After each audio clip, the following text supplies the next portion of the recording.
Pasukan militan Lebanon, Hizbullah menargetkan beberapa instalasi militer Israel.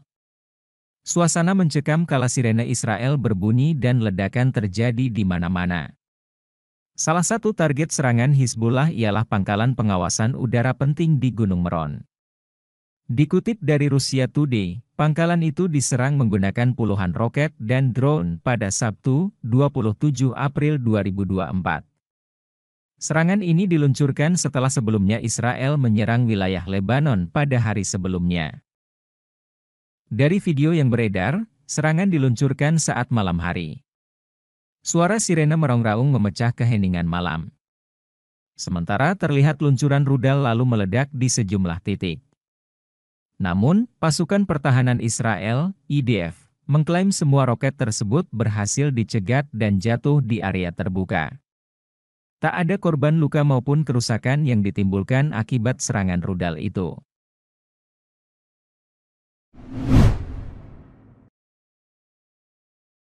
Warga Garut, Jawa Barat dikagetkan dengan adanya gempa bermagnitudo 6,5 yang terjadi pada Sabtu, 27 April 2024, sekira pukul 23.29 waktu Indonesia Barat. Gempa mengakibatkan sejumlah rumah di Ciamis rusak. Bahkan, kepanikan juga terjadi di kalangan masyarakat. Kepala Pelaksana Badan Penanggulangan Bencana Daerah, BPBD, Kabupaten Ciamis, Ani Supani saat dikonfirmasi memberikan jawaban. Dijelaskannya, rumah yang rusak berada di 5 kecamatan. Masing-masing yaitu di Kecamatan Banjaranyar, Banjarsari, Pamarican, Ciamis, dan Cihaur-Beti. Gempa juga merusak bangunan sebuah rumah sakit. Sementara 2 orang warga di Desa Mandala Kasih mengalami luka-luka. Kepala Desa Mandala Kasih Iwan Darmawan mengatakan, korban pertama mengalami luka di bagian kepala karena tertimpa genting. Sedangkan 1 orang korban lainnya mengalami luka yang sama di bagian kepala lantaran terjatuh saat berlari keluar rumah. Saat ini, pihak terkait masih terus mendata adanya korban luka ataupun kerusakan yang disebabkan gempa bermagnitudo 6,5.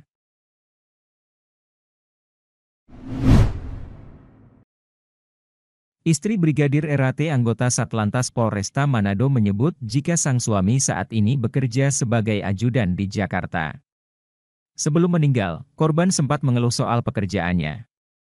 Dikutip dari Tribun Manado, istri Brigadir RAT berinisial N menyebut bahwa suaminya sudah tak nyaman lagi bekerja menjadi ajudan di Jakarta.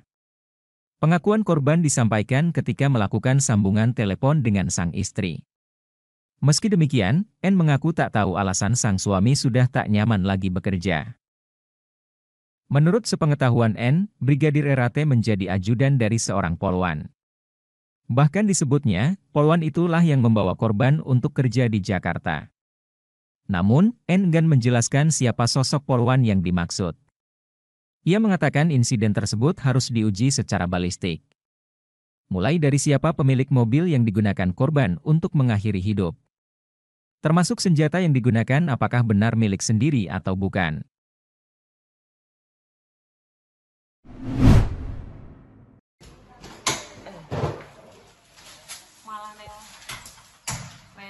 Penyidik Satreskrim Polres Bangkalan melakukan serangkaian pemeriksaan terhadap pelaku pencurian handphone berinisial AB, 22, warga Desa Junganyar, Kecamatan Socah, Sabtu, 27 April 2024.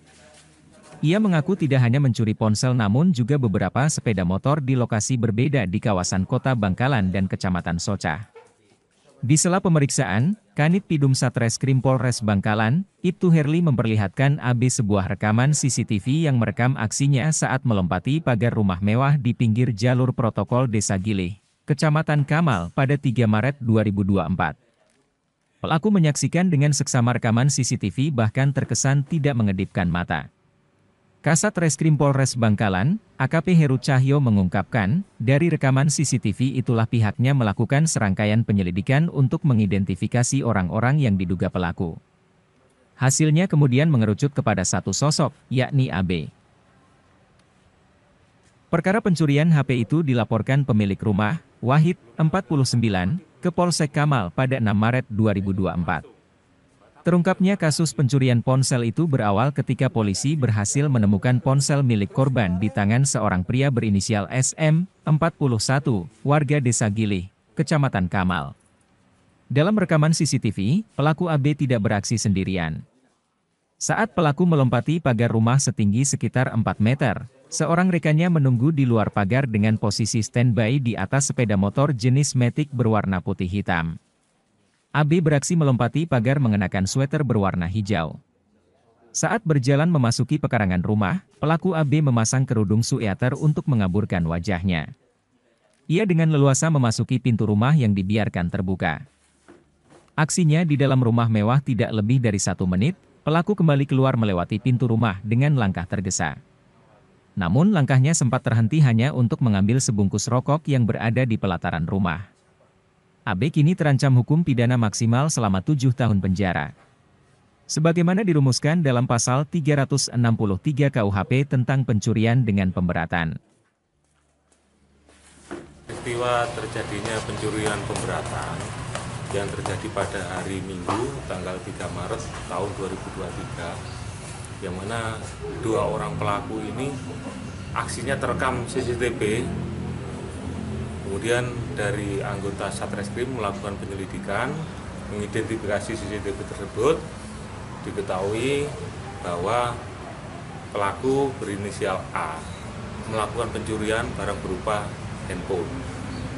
Selain kasus pencurian handphone, juga kasus apa lagi, Dan?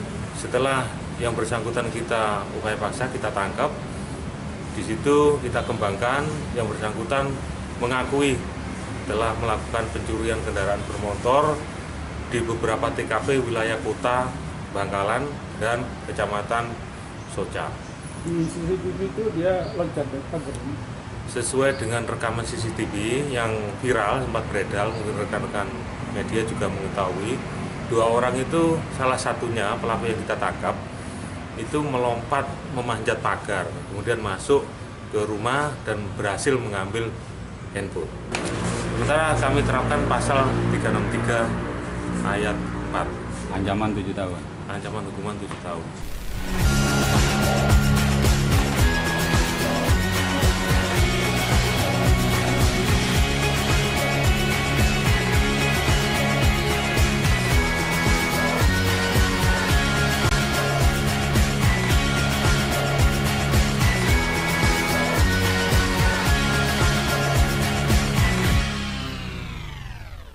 Download Tribun X sekarang, menghadirkan lokal menjadi Indonesia.